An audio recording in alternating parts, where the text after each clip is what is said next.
Twilight's Ember woke before the sun finished making up its mind. Harbor lights still burning, gulls circling, the town's great clock tower keeping watch over it all.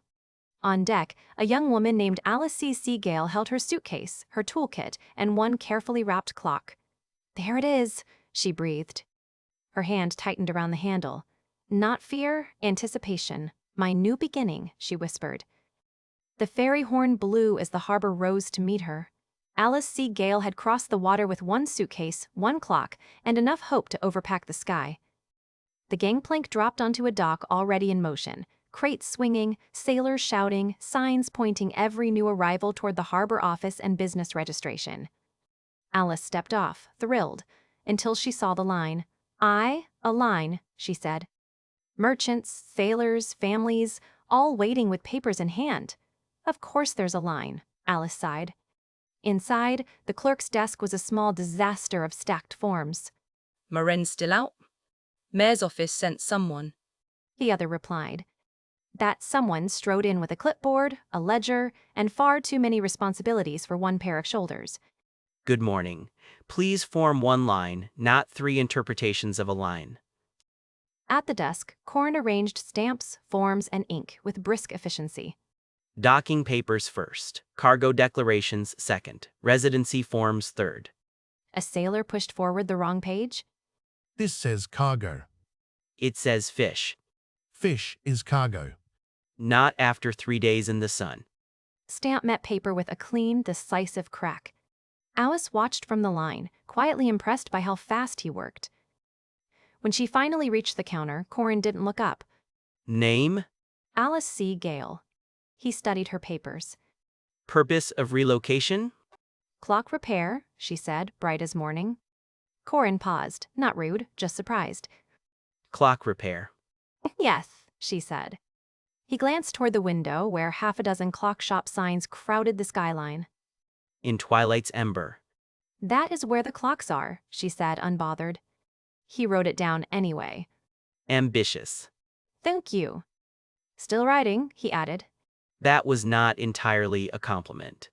Alice smiled anyway. I'll take the compliment half. Corin slid a folded map across the desk.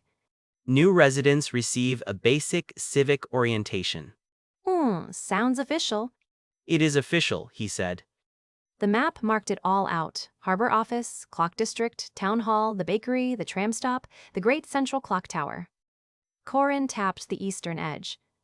The clock district is east. Most established repair houses are there. Alice traced a finger toward the water. My shop is near the harbor?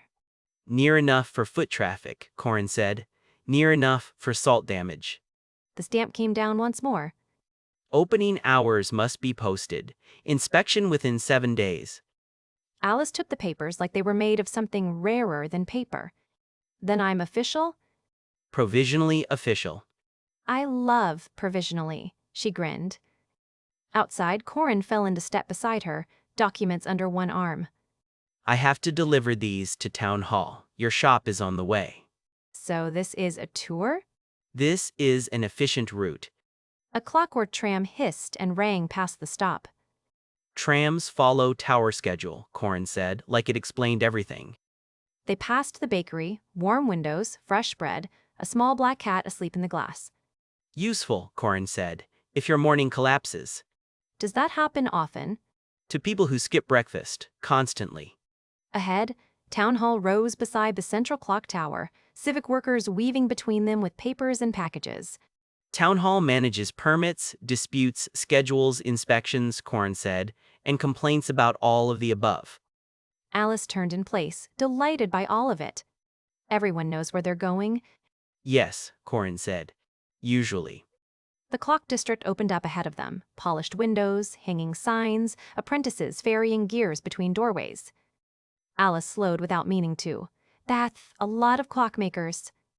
Twilight's Ember respects clockwork, Corin said, already walking on.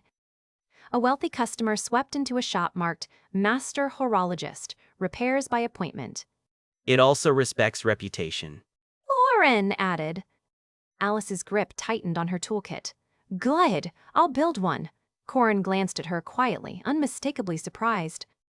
They stopped at last outside a small, dusty storefront near the harbor. This is it. Corin said. The lock gave with a soft click, and Alice pushed the door open. Inside, empty shelves, dust hanging in a patch of sunlight, nothing else. It's perfect, Alice breathed. Corin looked around the bare little room. It is available, He offered, more honest than encouraging. Alice set her one personal clock on the counter, the only inventory the shop had. Every shop starts with a first clock, she said. Corin handed over the last of the papers. Permit visible, hours posted, inspection within 7 days.